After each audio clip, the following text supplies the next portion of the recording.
Evangelho de João, capítulo 14, versículo 1, está escrito: Que o coração de vocês não fique angustiado. Vocês creem em Deus, creio também em mim. Na casa de meu pai há muitas moradas. Se não fosse assim, eu já lhes teria dito, pois vou preparar um lugar para vocês. E quando eu for e preparar um lugar, voltarei e os receberei para mim mesmo, para que, onde eu estou, vocês estejam também. E vocês conhecem o caminho para onde eu vou. Jesus aqui inicia aquilo que é conhecido como a oração sacerdotal. Lembrem-se do contexto em que nós estamos inseridos. A ceia do Senhor já havia sido realizada. O último ato que separava Jesus do seu destino de ser entregue e morto estava já sendo concretizado. Então, aqui Judas Iscariotes já havia saído do meio de Jesus e seus discípulos. E Jesus aqui vai até o Monte das Oliveiras, até o Getsemane. Os outros evangelhos vão falar isso. João não é muito explícito, mas nós sabemos que Jesus vai orar com seus discípulos. E nesse momento, ele passa a trazer alguns ensinamentos, seus ensinamentos finais, na verdade, antes da sua morte e ressurreição. Então é importante nós entendermos aqui quais são as palavras de vida eterna que o Mestre tem a nos ensinar. Primeiramente, ele vai nos alertar e nos consolar, dizendo que nós não precisamos e não devemos ficar angustiados em nossos corações. Tantas coisas difíceis nós temos passado, não é mesmo? Que vem a nos trazer angústia.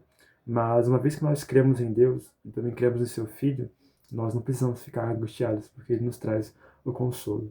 E o motivo pelo qual nós não precisamos ficar angustiados está no versículo 2. Na casa de Deus, Pai, há muitas moradas. Existe uma casa para a gente, existe uma mesa na qual nós podemos nos assentar. E se não fosse assim, o próprio Jesus teria dito. Mas ele foi nos preparar um lugar. E quando ele for preparar esse lugar, ele vai voltar. A esperança da fé que Jesus nos traz não é apenas a esperança de que ele ressuscitou, mas a esperança de que ele um dia vai voltar também para a gente, para nos buscar e nos trazer ao relacionamento eterno com o Pai, o Filho e o Espírito Santo. E aqui então nós podemos continuar com aquilo que os discípulos começam a perguntar. O versículo 5 vai falar sobre Tomé. Tomé é conhecido como o discípulo incrédulo, mais para frente a gente vai entender um pouco o porquê disso, mas aqui ele vai dizer: Não sabemos para onde o Senhor vai, como podemos saber o caminho. Jesus respondeu: Eu sou o caminho, a verdade e a vida. Ninguém vem ao Pai senão por mim. Vocês se lembram dos eu sous que eu havia citado, que João coloca, assim como ele usa de 7 sinais para evidenciar a divindade de Jesus, ele também usa de 7 eu sous para demonstrar isso. E aqui é mais um eu sou. Jesus é o caminho, ele é a verdade e é a vida. Ele não é apenas um caminho, ele não é apenas uma verdade, mas ele é o caminho, é a verdade e a vida. Em tempos onde há tanto relativismo moral, é claro que isso sempre existiu, desde os filósofos gregos, o próprio Protágoras, né, aquele que dizia que o homem é a medida de todas as coisas, é algo que vem a ser combatido com aquilo que Jesus nos ensina. Jesus é o único caminho. Somente nós vamos até o Pai, só temos acesso ao Pai mediante o sangue do Filho. E Jesus fala: Ninguém vem ao Pai senão por mim. Se vocês me conhecerem, conhecerão também o meu Pai. E desde agora vocês o conhecem e têm visto. O outro discípulo, versículo 8, vai falar a Filipe: Senhor, mostra-nos o Pai, e isso nos basta. 3 anos e meio de ministério de Jesus, e ainda assim os discípulos não entenderam que quem via a Jesus, via o Filho, também por consequência via o Pai.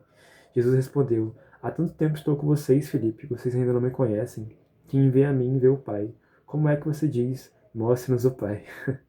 Isso é algo a ser questionado, né? Será que nós também não perguntamos o mesmo? Queremos tantas coisas, mas o que nos basta é apenas vermos o Pai, e o Pai é revelado mediante a obra do Filho. No versículo 15, Jesus vai prometer o Espírito Santo, o Consolador. Se vocês me amam, guardarão os meus mandamentos, e eu pedirei ao Pai, e ele lhes dará outro Consolador, a fim de que esteja com vocês para sempre. É o Espírito da verdade, que o mundo não pode receber, porque o não vê, nem o conhece. Vocês o conhecem, porque ele habita com vocês e estará em vocês. Não deixarei que fiquem órfãos, voltarei para junto de vocês. Mais um pouco e o mundo não me verá mais. Vocês, no entanto, me verão, porque eu vivo, vocês também viverão. Naquele dia vocês saberão que eu estou em meu Pai, que vocês estão em mim e que eu estou em vocês. Aquele que tem os meus mandamentos e os guarda, esse é o que me ama. E aquele que me ama será amado por meu Pai, e eu também o amarei e me manifestarei a ele. Aqui nós temos uma grande razão de esperança se nós cremos que Jesus diz a verdade, que ele é a verdade em si. Então o que ele nos ensina deve ser acreditado.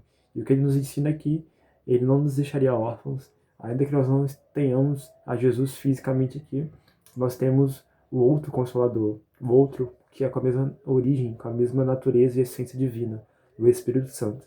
É ele que está conosco para sempre. Ele é o Espírito da verdade, que o mundo que não recebeu a Jesus também não pôde recebê-lo. Nós o conhecemos porque ele habita em nós. Uma vez que nós cremos em Jesus, nascemos de novo, nós somos o tabernáculo em que o Espírito Santo habita e ele está conosco. Então nós não somos mais órfãos, como Jesus fala no versículo 18, porque ele está junto de nós com a presença do Espírito Santo. E aquele, no versículo 21, vai falar: aquele que tem os mandamentos de Jesus e os guarda, esse é o que o ama.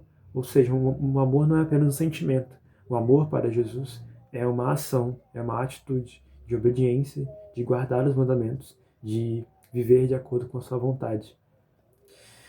E uma vez que nós amamos a Ele, que nós guardamos seus mandamentos, Ele, Jesus, se manifesta junto ao Pai em nossa vida. E isso é maravilhoso. Versículo 22. Então Judas, não Iscariotes, vale ressaltar, disse a Jesus: por que razão o Senhor se manifestará a nós e não ao mundo? Jesus respondeu: se alguém me ama, guardará a minha palavra, e meu Pai o amará, e viremos para ele e faremos nele morada. Quem não me ama não guarda as minhas palavras. E a palavra que vocês estão ouvindo não é minha, mas do Pai, que me enviou. Tenho dito isso enquanto ainda estou com vocês, mas o Consolador, o Espírito Santo, que o Pai enviará em meu nome, esse ensinará a vocês todas as coisas e fará com que se lembrem de tudo que eu lhes disse. Deixo com vocês a paz. A minha paz lhes dou. Não lhes dou a paz como o mundo a dá. Que o coração de vocês não fique angustiado nem com medo. Vocês ouviram o que eu disse. Vou e volto para junto de vocês. Se vocês me amassem, ficariam alegres com a minha ida para o Pai, porque o Pai é maior do que eu. Isso eu falei agora, antes que aconteça, para que quando acontecer, vocês creiam. Já não falarei muito com vocês, porque aí vem o príncipe do mundo, e ele não tem poder sobre mim. No entanto, faço isso para que o mundo saiba que eu amo o Pai, e que faço como o Pai me ordenou. Mais uma vez, os discípulos vão perguntar sobre o que Jesus está falando e insinuando, mas Jesus vai falar que o motivo pelo qual ele se manifesta a nós, aos seus discípulos, e não ao mundo, porque nós cumprimos seus mandamentos, porque nós temos recebido a Jesus, e ele se revela a nós junto ao Pai. Nós temos a sua palavra, e elas são o testemunho de Jesus. Ele também nos deixa a paz, não a paz que o mundo dá, que a paz que o mundo dá é apenas uma falsa paz, a ausência de guerras, mas a paz que Jesus nos concede é a paz em meio às guerras, é a paz que, mesmo as tribulações vindo, nós podemos permanecer firmes, porque é Ele que nos sustenta e é Ele que está conosco, Ele que nos fortalece e nos consola. No versículo 15, Jesus, no capítulo 15, na verdade, Jesus vai falar sobre uma importante parábola, metáfora, sobre a sua relação com os seus discípulos. Eu sou a videira verdadeira, versículo 1. Meu Pai é o que cuida da vinha. Todo ramo que, estando em mim, não der fruto, ele corta, e todo que dá fruto, ele limpa, para que produza mais frutos ainda. Vocês já estão limpos por causa da palavra que lhes tenho falado. Permaneçam em mim, e eu permanecerei em vocês. Como o ramo não pode produzir fruto de si mesmo, se não permanecer na videira, assim vocês não podem dar fruto se não permanecerem em mim. Eu sou a videira, vocês são os ramos. Quem permanece em mim, e eu nele, esse dá muito fruto, porque sem mim vocês não podem fazer nada. Se alguém não permanecer em mim, será lançado fora, à semelhança do ramo, e secará. E o apanho, lanço no fogo e o queimo. Se permanecerem em mim, e as minhas palavras permanecerem em vocês, pedirão o que quiserem, e lhes será feito. Aqui Jesus nos ensina que, uma vez que nós cremos nele, nós somos como os ramos de uma videira. A videira é a árvore que dá a fruta da uva. Então nós, como essa videira, como o galho dessa videira, nós só vamos frutificar se nós estivermos conectados ao corpo, a Cristo. Então, para que nós possamos frutificar e glorificá-lo, glorificar o Pai também com a nossa vida, nós glorificamos a eles, ao Pai, ao Filho e ao Espírito, quando nós nos colocamos conectados à videira, quando pela fé nós nos alicerçamos em Cristo, em seus ensinamentos, e assim nós deixamos de estar na condenação de todos aqueles que estão fora da videira e assim nós também podemos ter vida e glorificar o Pai com os frutos que nós produzimos. Versículo 12. O meu mandamento é este, que vocês amem uns aos outros, assim como eu os amei. Ninguém tem amor maior do que este, de amar de alguém dar a própria vida pelos seus amigos. Vocês são meus amigos, se fazem o que Deus ordena. Já não chamo vocês de servos, porque o servo não sabe o que o Senhor faz, mas tenho chamado vocês de amigos, porque tem tudo o que ouvi do meu Pai, eu lhes dei a conhecer. Não foram vocês que me escolheram, pelo contrário, eu os escolhi e os designei para que vão e deem fruto, e o fruto de vocês permaneça, a fim de que tudo que pedirem ao Pai em meu nome, ele lhes conceda. O que eu lhes ordeno é isso, que vocês amem uns aos outros. Jesus nos dá apenas um mandamento, não é muita coisa, é apenas o amor. Da mesma forma com que ele nos ama, nós precisamos também amar a Deus acima de todas as coisas, ao próximo como a nós mesmos, e agora um novo mandamento ele nos dá, o de amar aos outros assim como ele nos ama, abrindo mão de nós mesmos, nos sacrificando e assim expressando a graça, a verdade, a misericórdia que ele nos dá. E agora nós temos uma grande bênção, nós não somos mais servos, mas nós somos chamados de amigos de Deus, somos chamados de amigos de Jesus. E isso nos dá a maior consolação e o maior conforto que nós precisamos para toda a nossa vida. Se o mundo odeia vocês, versículo 18, saibam que se antes de odiar vocês, odiou a mim. Se vocês fossem do mundo, o mundo amaria o que era seu, mas vocês não são do mundo. Pelo contrário, eu dei e os escolhi, e por isso o mundo odeia vocês. Lembre-se da palavra que eu disse a vocês. O servo não é maior do que o seu senhor. Se perseguiram a mim, também perseguirão vocês. Se guardaram a minha palavra, também guardarão a de vocês. Tudo isso, porém, farão com vocês por causa do meu nome, porque não conhecem aquele que me enviou. Ou seja, se nós que somos discípulos de Cristo estamos vivendo de acordo com os princípios de Jesus, como nós não vamos sofrer? Seu próprio mestre sofreu. Então, se o mundo rejeitou a Cristo, é inevitável também que uma hora ele vá nos rejeitar. Mas se nós perseverarmos até o fim com ele, então com ele nós reinaremos e teremos a vida eterna com ele. Quando, porém, vier o Consolador, que eu enviarei a vocês da parte do Pai, o Espírito da Verdade, que dele procede, esse dará testemunho de mim, e vocês também testemunharão, porque estão comigo desde o princípio. Falo essas coisas para que vocês não se escandalizem.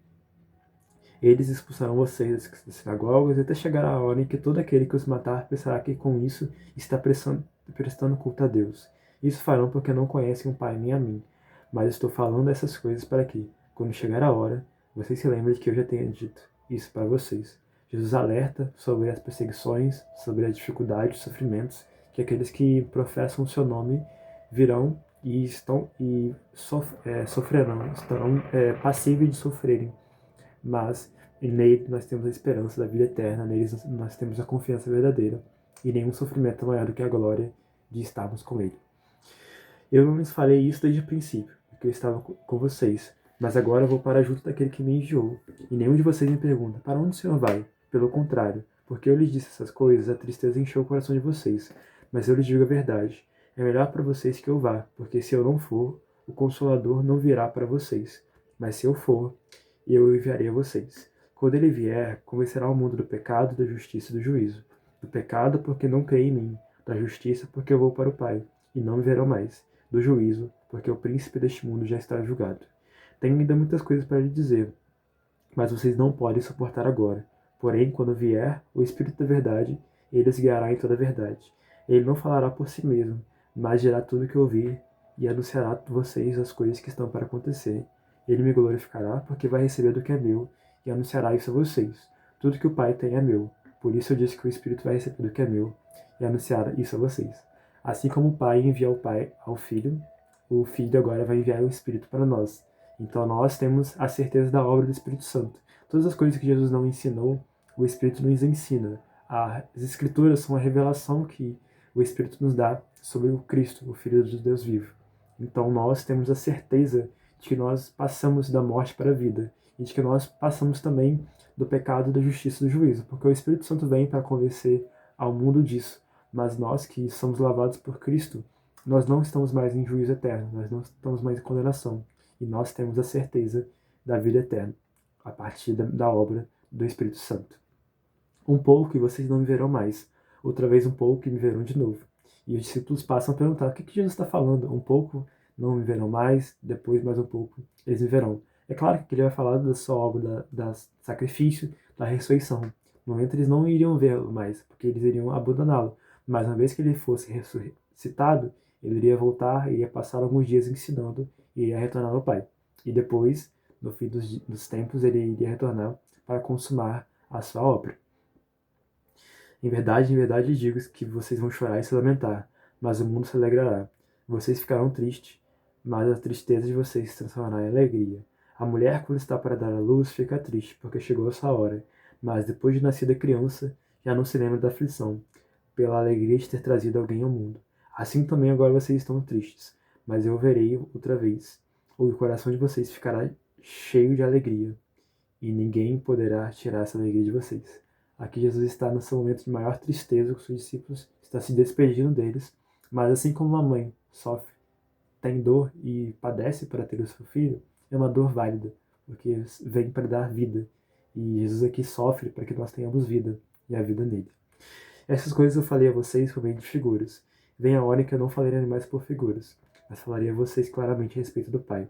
Naquele dia vocês pedirão em meu nome, e não lhes digo que pedirei ao Pai for de vocês, porque o próprio Pai os ama, visto que vocês me amam e creem que eu vim da parte de Deus.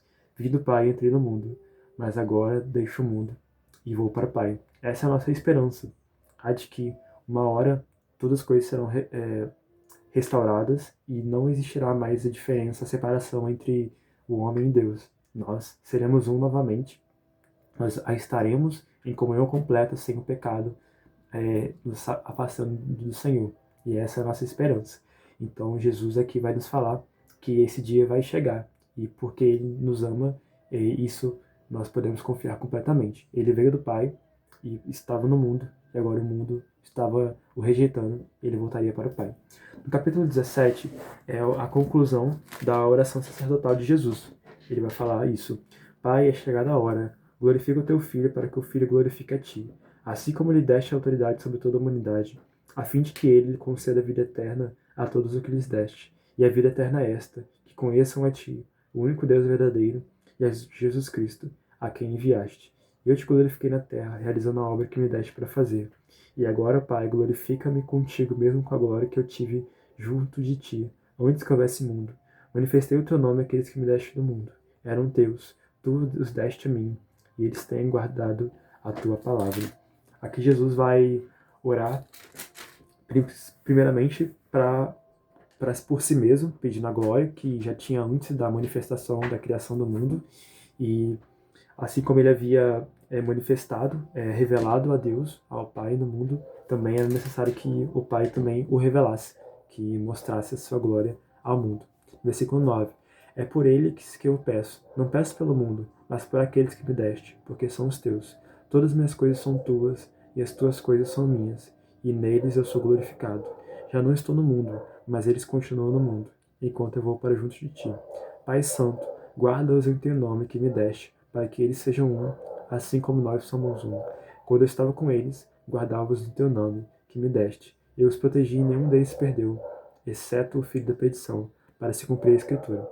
Agora Jesus ora para seus discípulos, ora para que eles todos sejam um, assim como o Filho é um com o Pai e um com o Espírito. A unidade revela a Trindade, a unidade revela o amor, o relacionamento eterno dessa família real. Não peço somente por estes, mas também por aqueles que vierem a crer em mim, por meio da palavra que eles falarem, a fim de que todos sejam um. E como tu, ó Pai, estás em mim e eu em ti, também eles estejam em nós, para que o mundo creia que tu me enviaste. Eu lhes transmiti a glória que me deste, para que sejam um, como nós o somos, e eu neles e tu em mim, a fim de que sejam aperfeiçoados na unidade, para que o mundo conheça que tu me enviaste e os amaste, como também amaste a mim. Essa é a frase com a qual eu concluo esse vídeo. Jesus inicia sua oração falando sobre o seu sofrimento, sobre a alegria em meu sofrimento, sobre a esperança de dias melhores, do Consolador que viria a revelar todas as coisas. E agora ele conclui falando sobre a unidade, sobre a comunhão que nós devemos ter entre nós, como discípulos de Cristo, esperando, aguardando sua vinda, para que ele se manifeste a nós, se revele a nós mais uma vez, e nós possamos retornar à casa do Pai, onde não terá mais dor, não terá mais sofrimento. Essa é a nossa esperança, e esse é o texto com o qual eu concluo esse vídeo.